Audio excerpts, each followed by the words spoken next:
بسم اللہ الرحمن الرحیم نحمدہ نصلی علی رسولہ الکریم اما بعد۔ حضرت عبداللہ ابن مسعود رضی اللہ تعالیٰ سے روایت ہے، رسول اللہ صلی اللہ علیہ وسلم نے فرمایا، تم لوگ سچائی کو لازم پکڑو، تم لوگ سچائی کو لازم پکڑو، کیونکہ سچائی نیکی کی رہنمائی کرتی ہے اور نیکی جنت تک پہنچاتی ہے، اور آدمی برابر سچ بولتا رہتا ہے اور سچائی کا ارادہ کرتا رہتا ہے، یہاں تک کہ اللہ تعالیٰ کے نزدیک اس کا نام صدیق لکھ دیا جاتا ہے۔ اور تم لوگ جھوٹ سے احتراز کرو، بچو، اس لیے کہ جھوٹ گناہ کی رہنمائی کرتا ہے اور گناہ جہنم تک پہنچاتا ہے، اور آدمی مسلسل جھوٹ بولتا رہتا ہے اور جھوٹ کا قصد کرتا رہتا ہے، حتیٰ کہ اللہ کے نزدیک اس کا نام کذاب یعنی جھوٹا رکھ دیا جاتا ہے۔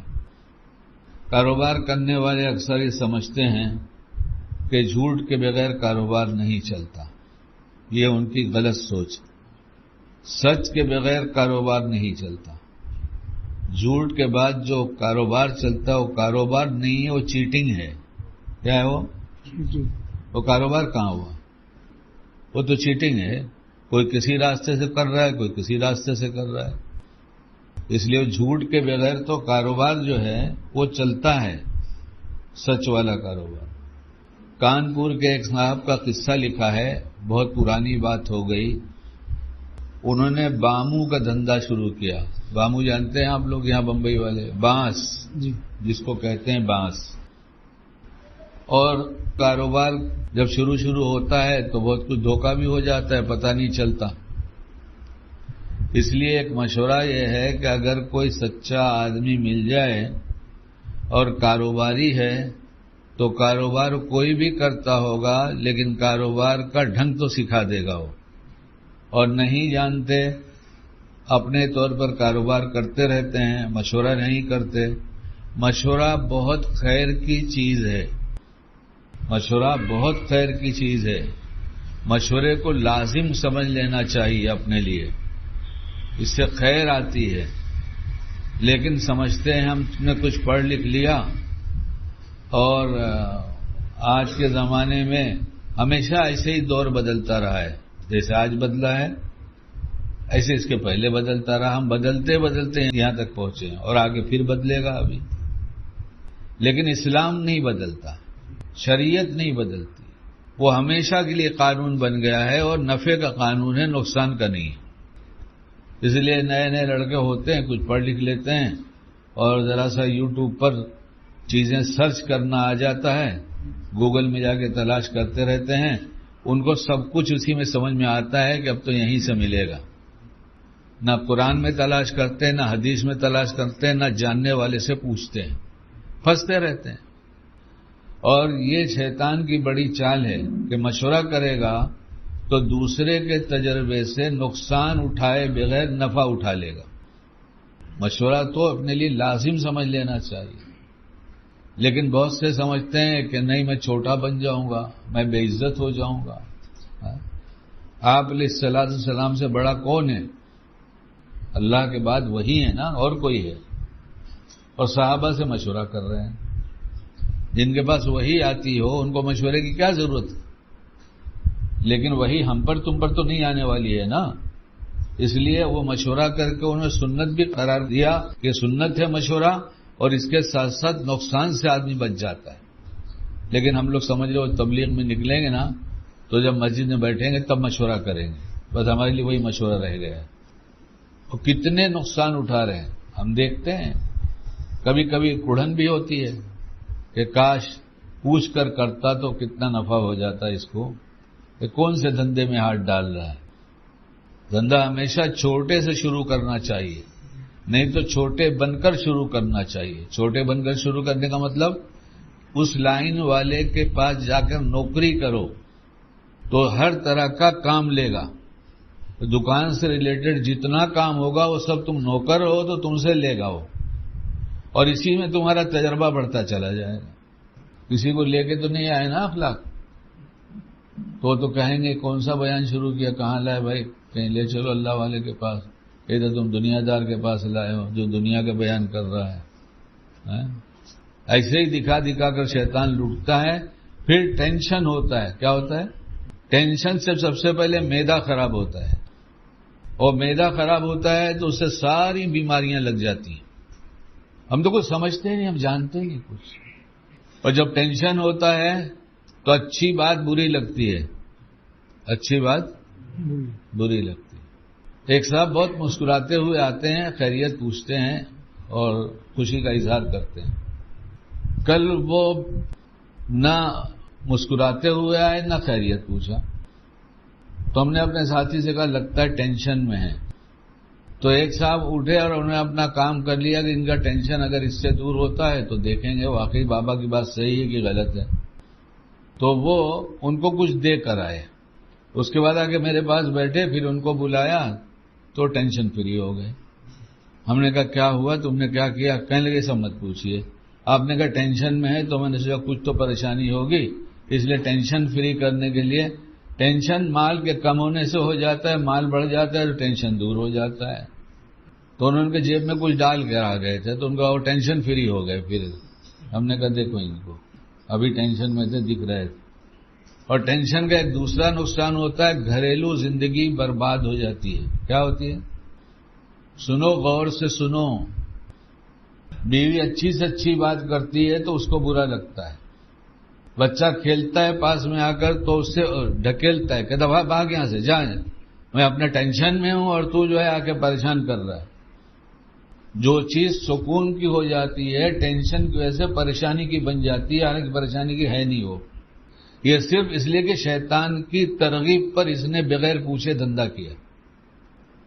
کل کے بچے ہیں ابھی, لیکن وہ گوگل میں جو تلاش کر لیتے ہیں, جو آتا ہے وہ سب. ایک رکشے والا آتا ہے جہاں گوگل, میں بولے تو کائے کو بھٹکتا ہے, گوگل سے پوچھا کر. اتنا غصہ ہوا, بولے جھوٹ بولتا ہے. بولے ایک دفعہ میں پوچھ لیا تھا, اتنا لمبا چکر لگا کے منزل تک پہنچا ہوں کہ میں ہی جانتا ہوں. میں نے اس سے پوچھنا ہی چھوڑ دیے. تو گوگل میں سرچ کریں گے, وہ بڑے بڑے سبز باغ دکھاتے ہیں اور لوٹتے ہیں. اور ایک عادت یہ بھی خراب ہے کہ کوئی دھندے والا آ گیا اور اس نے اپنے دھندے کی بات بتایا, وہ بھی بیوقوف ہے. دھندے کی بات بتانا نہیں چاہیے. تو پوچھے دھندا کیسا چلتا ہے, بولے یار آج کل کس کا ٹھیک ہے, کیا پوچھتے ہو؟ جھوٹ بولے کیا؟ جھوٹ کے تو پہلے ہم نے سنا دیا کہ جھوٹ نہیں بولنا چاہیے. اس میں جھوٹ ہوا کیا؟ ارے کیا یار دھندے کی بات پوچھتے ہو, کسی ٹھیک چل رہا ہے کیا آج کل؟ ارے دھندا تو بتاؤ مت کسی کو کتنا ہوتا ہے کیا ہوتا ہے. بیوی پوچھے تو اس کو بھی مت بتاؤ. وہ تو اللہ کی مہربانی کہ ہماری بیوی سن رہی ہے اور وہ کبھی پوچھتی نہیں. پوچھتی ہو تو بھی نہیں بولنا چاہیے. ہاں, اس سے مطلب نہیں ہو, کہتی مجھے کھانا چاہیے, کپڑا چاہیے, روٹی چاہیے, آپ چاہیے. اور کون چاہیے؟ آپ کی بیوی کہتی آپ چاہیے. جاتے چلے میں تو اچھا تو وہاں رہتے تو ہم سکھ سے رہتے. اس دفعہ 3 چلہ لگا کر آنا. جماعت والے ملنے آئے تو اندر سے بھابھی کی آواز ہے. وہ بھابھی ہوتی ہیں سب کی, جو بھی اندر رہتی ہیں سب کی بھابھی ہوتی ہے. تو بھائی صاحب ابھی تک ان کے 3 چلے لگے نہیں ہیں, لے جاؤ جلدی ان کو 3 چلے میں. میں ایک دم راضی ہوں بھائی. اب بھائی کہاں جائیں گے, اب چلے 3 چلے میں. اور آگے واپس ستانے تو کہ تقاضے پہ چلا کرو, عزیمت پر عمل کرو. ابھی محلے میں معلوم ہے جوڑ ہونے والا ہے, اس تقاضا ہے, اس میں نئے نئے بچوں کی جماعت بن رہی ہے. تم 3 چلہ لگا کے آگے ڈھنگ سیکھ گئے, جاؤ جلدی. بھگاتی رہتی ہیں گھر سے. اللہ کا شکر ہے کہ ہر دم جماعت میں ہی رہتے ہیں. یہ کوئی زندگی ہے؟ تو کیا کہہ رہا تھا, جھوٹ بولنا منع ہے لیکن 2 جگہ جائز ہے. دھندے میں جھوٹ بولنا نہیں, دھندا تو سچ سے چلتا ہے. تو پہلے بامو والے کی بات سنا دو, پھر جائز والی بات میں پوچھ لینا, یاد رہا تو بتا دوں گا انشاءاللہ. تو بامو والے ایک دم سچے آدمی تھے, سچ بول کر دھندا کر رہے تھے. اور پھر چونکہ اس لائن کو شروع کر دیا تھا تو بامو والوں سے مل کر مشورہ کر رہے تھے. کچھ لوگوں کو بلایا, لائن ہوتی ہے, ایک لائن میں سب بامو والے, ایک لائن میں پتھر والے. تو آدمی بلا وجہ ڈرتا ہے کہ میرے 2 دکان ہو جائے گی, دھندا کم چلے گا. جتنی زیادہ دکان ہوگی اتنا زیادہ دھندا چلے گا. ہمارا نہیں چلے گا تو اس کا چلے گا, اس کا نہیں چلے گا تو میرا چلے گا. چلتا ہی رہے گا وہ. اس لیے مارکیٹ ہے تو آدمی جائے گا وہاں پر. تو ان کو پتا چلا کہ وہ دھوکہ کھا گئے اور مال غلط اٹھا لائے. نام وام پوچھا اس کو کیا کہتے ہیں, اس کو کیا کہتے ہیں. تو جو لوگ خریدنے والے ہیں ان کو یہ صاف بتا دیتے اچھا مال لے کر آئے اور یہ خراب بھی رکھا. خراب پھینکیں گے تو ہے نہیں. دیکھو بھائی صاحب یہ مال ایسا ہے اور وہ مال جو ہے دکھنے میں اچھا لگتا ہے مگر اچھا ہے نہیں. ایسے ہی دکھنے میں بہت سا اچھا دکھتا ہے نا اپنے کو, باہر سب اچھا اچھا دکھتا ہے. اچھا دکھتا نہیں تو دکھتی ہے. اب تو سمجھ گئے نا, باہر سب اچھی دکھتی ہے. جو اچھی دکھتی ہے ضروری نہیں کہ اچھی ہو, جو اپنے گھر آ گئی وہی اچھی ہے. جو اللہ نے نصیب میں لکھ دیا تھا, اللہ نے فیصلہ کیا تھا کہ تمہارے لیے یہ ہے, اور اللہ کے فیصلے پہ راضی رہو گے تو دنیا ہی کو اللہ جنت بنا دیں گے. دنیا ہی سکون کی جگہ ہے, پریشانی کی جگہ ہے ہی نہیں ہے. مومن کے لیے پریشانی نہیں ہے. مومن کے بعد تو پریشانی آتی ہے, بس اس کے دل کے پاس آنے سے پہلے رک جاتی ہے. وہیں بیریئر لگا دیا اللہ نے ایمان کا, یہاں تک آئے گی لیکن بس وہیں روک دیتے اللہ پاک. میرا مومن بندہ اس کے پاس کہاں جاتی ہے. اس لیے باہر جو اچھی دکھ رہی ہے وہ اچھی نہیں ہے, گھر والی اچھی ہے. اچھائی تلاش کرو, اتنی ملے گی کہ تم سوچ نہیں سکتے. اور نہ سمجھ میں آئے تو میکے بھیج دو 2-4 دن کے لیے, 1 ہفتے کے لیے. ہے چھوٹے چھوٹے بچے, ارے بچے والے ہیں سب نہیں ہیں جی. تو ماموں والے لوگ جو بازو والے تھے وہ بہت مذاق اڑانے لگے, یہ بیپار کرنے آئے, یہ بیپار کرنے آئے. سچ بولیں گے, آج سچ کا زمانہ گیا, دھندے میں سچ تھوڑا ہی بولا جاتا ہے. میں نہیں کہتا, فتویٰ پوچھو. ناجائز و حرام کو کوئی جائز قرار دے تو پھر اس کو کیا کہیں گے, پوچھو, کتاب اٹھاؤ, دیکھو. اور بہشتی زیور میں مسئلہ لکھا ہوا ہے, غلط کو غلط, حرام کو حرام سمجھتے ہوئے کوئی کام کرتا ہے حرام کا تو ایمان جاتا نہیں, خراب ہوتا رہتا ہے. وہ جانتا ہے کہ حرام ہے مگر ہوتا ہے, لیکن جو حرام کو جائز قرار دے اس کا ایمان چلا جاتا ہے. لکھا ہوا ہے نا بھائی مسئلہ, یہ مسئلہ لکھا ہوا. اس لیے کتنے لوگ ہیں بازار میں بیٹھے ہوئے جو کہہ رہے ہیں کہ جھوٹ کے بغیر کہیں دھندا چلتا ہے. تو وہ لوگوں نے مذاق اڑایا. وقت گزرتا رہا. کچھ دنوں کے بعد اتنے مشہور ہو گئے, ایک دم سچا تاجر وہی ہے, اسی کے پاس جا کر لے کے آؤ. لوگ بیٹھے رہتے ہیں, اس کی دکان پہ بھیڑ لگی رہتی. تھوڑا دن لگتا ہے لیکن اس کے بعد سچ میں تو برکت ہے. ہم کہتے ہیں جھوٹ میں برکت ہے, برکت نہیں. یہ تو چیٹنگ کا کام ہے. میرا کپڑے کا کام بھی تھا تو ایم جے مارکیٹ میں جایا کرتا تھا. بمبئی والے جانتے ہیں کپڑے سے ہول سیل کی بازار جو ہے وہ ایم جے مارکیٹ ہے, بڑی بازار. کیوں بھائی؟ تو میرا آفس کالوا دیوی میں تھا ادھر. تو جامع مسجد میں نماز پڑھنے کے جانے کے لیے مارکیٹ میں سے نکل جاتے تھے. باہر روڈ پر تو بہت ٹیمپو ہے, ہاتھ گاڑی ہے اور بہت رش. تو چونکہ کپڑے کا کام تھا اس لیے کچھ کپڑے کے بیپاری جانتے بھی تھے. تو مجھ سے بولتے تھے شکیل بھائی آؤ نا, بیٹھو نا. وہ بولتا بھائی نماز پڑھنے جا رہا ہوں, واپسی میں آؤ. واپسی میں کیا آیا, دھندے کا ٹائم ہے ابھی, کیا پڑھ. لیکن واپس آتا تو ضد کرتے, بیٹھو کچھ یار تم بات سنو شکیل بھائی, بڑا مزہ آتا ہے تمہاری بات میں. تو میں کہتا نہیں بھائی دھندے کا ٹائم ہے, جا تم اپنا دھندا کرو, میں جا رہا ہوں. اکاڑا بول. اکاڑا جانتے ہیں آپ لوگ؟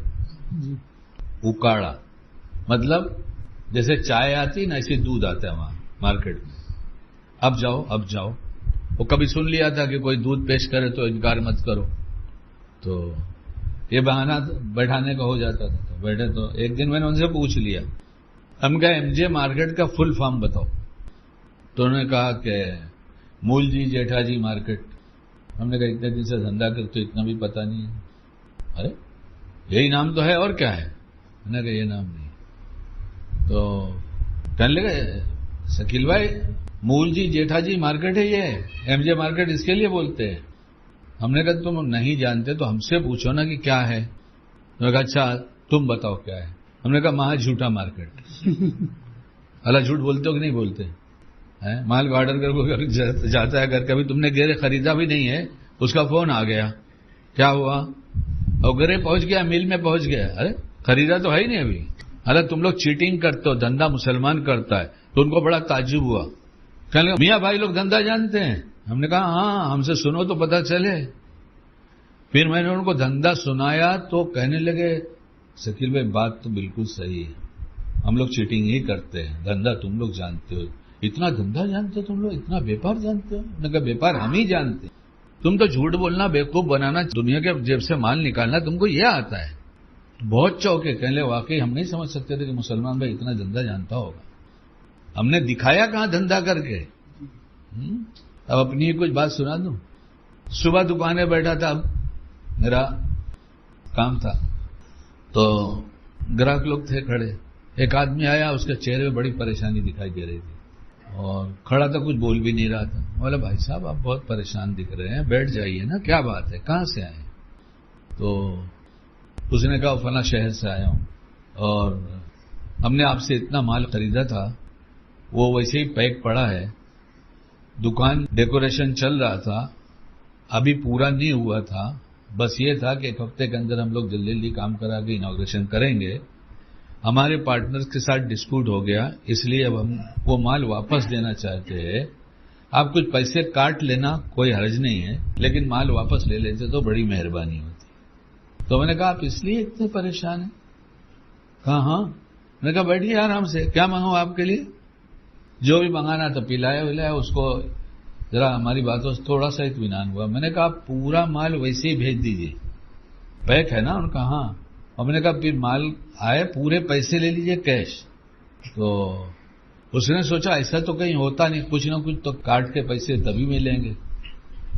میں نے اس سے کہا آپ یعنی ایک بات سنیے, ہمارا دھرم سکھاتا ہے جو اپنے لیے پسند کرو وہ دوسرے کے لیے پسند کرو. یہ آپ کی مجبوری ہے. اگر ہم مجبور ہوں گے تو ہم سوچیں گے یار ہماری مجبوری کا فائدہ نہ اٹھاتا, پورے پیسے دے دیتا تو اچھا تھا. آپ مجھے جو کہہ رہے ہیں پیسے کاٹ لو کچھ, یا آپ جی سے کہہ رہے ہیں یا اپنی مجبوری میں کہہ رہے ہیں؟ تو اس نے کہا مجبوری میں کہہ رہے ہیں. ہم کا مسلمان مجبوری کا فائدہ نہیں اٹھاتا, آپ پورے پیسے لے کر چاہیے. اس نے کیا کہا معلوم ہے, مالک آپ کے دھرم کا بھلا کرے. کس کا؟ کہ اس کو دھرم کی اہمیت بتایا نا میں نے. ہم نے یہ نہیں کہا ہم ایسا نہیں کرتے, ہم نے کہا ہمارے دھرم نے سکھایا ہے. ہمیں تو تعارف بزنس میں بھی ہم کو شریعت سمجھانا ہے, تب اصل بزنس مین ہوئے. کہ اللہ کی شریعت کو لوگوں کے سامنے معلوم تو ہونا چاہیے کیا شریعت ہے. ایک بیپاری بیٹھا تھا, 60-65 کی عمر رہی ہوگی, میں اس وقت آج بھی ہوں مگر اس وقت نوجوان تھا, آج جوان ہوں, خالی 9 نکل گیا. تو وہ اٹھ کے آیا میرے پاس, اس نے کہا میں نے آپ کے یہاں سے مال نکالا ہے اور کل پھر آؤں گا مال نکالنے کے لیے. تو ان کو جو بات آپ نے اپنے دھرم کی بتایا ہے ہم کو بھی بتائیں گے کیا؟ ہم نے کہا دوپہر تک آئیں گے تو بات ہو جائے گی. وہ دوپہر کو آئے اور جو ان کا کام کرنا تھا کر کے پھر میرے پاس بیٹھے. پھر میں نے ان سے تھوڑی سی بات کیا, ان کو بات بہت اچھی لگی. ہم نے کہا آپ ایک کام کیا کریں کہ روز ایک دعا مانگ لیا کریں, اے مالک جس راستے پہ چلنے سے آپ خوش ہوتے ہیں ہم کو اس پر چلا دیجیے, اہدنا الصراط المستقیم. انہوں نے کہا آپ ہماری ڈائری پہ نوٹ کر دیجیے. ہندی میں نوٹ کر دیے, ہندی گجراتی ایک جیسی میں پڑھ لیتا ہوں. وہ نوٹ کر کے لے کے گیا. 2-3 مہینہ گزرا ہوگا کہ 2 نوجوان ہمارے, ہم ایسی جگہ بیٹھتے ہیں کہ وہ سامنے سے آنے والا دکھائی دیتا ہے. 2 بالکل نوجوان اندر آتے ہوئے دکھائی دیے. وہ ایک دکان پر انہوں نے پوچھا, آنے پہ پتہ چلا کہ انہوں نے یہ پوچھا کہ ہماری دکان کہاں ہے. انہوں نے اشارہ کیا وہاں بیٹھے ہیں, ان سے بات کر. وہ آئے تو انہوں نے پوچھا مجھے آپ شکیل انکل ہیں؟ شکیل تو بولتے نہیں, وہ شکیل انکل ہیں. میں نے کہا جی ہاں. تو میرا پیر چھونے لگے دونوں. تو میں نے کہا بیٹا نہیں بیٹھو, نہیں اس سے بیٹھو. میرے پتا جی جب سے یہاں سے آپ سے مل کر گئے آپ کی باتیں بہت کرتے ہیں, اور کہا بیٹا بمبئی جانا تو شکیل انکل سے ضرور مل لینا. بیپار اس لیے تھوڑی ہوتا ہے مال کمانے کے لیے. صحابہ نے بیپار کیا دین پھیلانے کے لیے, اور جھوٹے سے دین نہیں پھیلے گا, دین مٹے گا, مسلمانوں کی امیج خراب ہوگی. تو کچھ دنوں میں ان کا دھندا بہت چل گیا. کس کا؟ بامو والے کا. اور بھی بہت سے ایسے واقعات ہیں, اس وقت اب نہیں سناتا. اور جھوٹ کہاں بولنا جائز ہے؟ جھوٹی تعریف بیوی کی جائز ہے. کس کی؟ ہم تو جھوٹی خرابی تلاش کرتے ہیں, جھوٹی خرابی تلاش کرتے.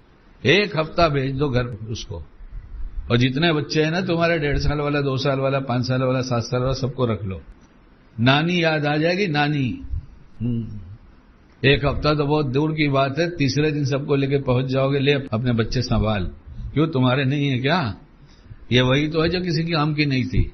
اس کی قدر کرو. اس کی قدر کرو کہ اللہ نے ہم کو بیوی دے دیا ہے، بڑا احسان ہے. کمی کو دور کرنے کے لیے، کمی ہمارے اندر بھی، کمی اس کے اندر بھی. کمیوں کو دیکھیں گے تو جھگڑے بڑھیں گے، خوبیوں کو دیکھیں گے تو پیار بڑھے گا. پھر جھوٹی تعریف کی ضرورت بھی نہیں پڑے گی، سچی کرنا ہے. راستہ چلنے والی اچھی نہیں ہے، ان کو مت دیکھو. ان کے چہرے سے ہزاروں نگاہیں زنا کرتی ہیں. دل خراب ہوگا تو یہ زنا والی اچھی لگے گی، اور دل اچھا ہوگا تو اپنی بیوی اچھی لگے گی. اس کے کام کو سراہو، تعریف کرو، خوش ہوگی اور خوش کرو، جتنا خوش کر سکتے ہو کرو. تعریف کیسے کیا جائے یہ پھر کبھی ہم سے پوچھ لینا، ہم بتائیں گے انشاءاللہ. ہاں؟ اور جھوٹ نہیں بولو گے نا اب کہیں بھی نہیں. ارے نہیں، ایک جگہ سے جھوٹ بولنا نہیں. تم لوگ ارے ادھورا سبق یاد کرتے ہو یار. ہم نے تو بتایا نا کہیں مت بولنا، لیکن ایک جگہ بولنا. اور ایک جگہ اور ہے کہ دو بھائی یا دو دوست لڑ گئے ہوں تو جھوٹ بول کر دونوں کو ملا دو. اور جگہ جھوٹ مت بولو، دھندے سے برکت بھی جائے گی، مسلمان بدنام بھی ہوگا، شریعت بدنام بھی ہوگی. ہم بدنامی کا کام نہ کریں، ہم تو سچ بول کے مال بتائیں، مال بیچیں. اللہ ہم سب کو بعمل بنائے.